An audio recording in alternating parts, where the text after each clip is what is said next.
తెనుగోళ్ళు ఇచ్చిన శిల్పక పండ్లు తేనె మామిడి పండ్లు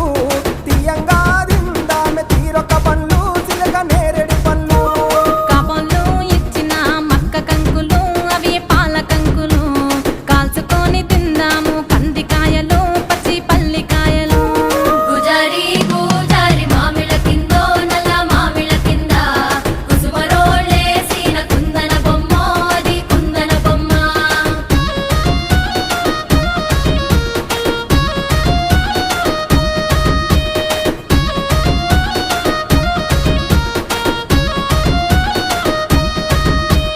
బెస్తోలు పెట్టిన పచ్చి చేపలు అవి వట్టి చేపలు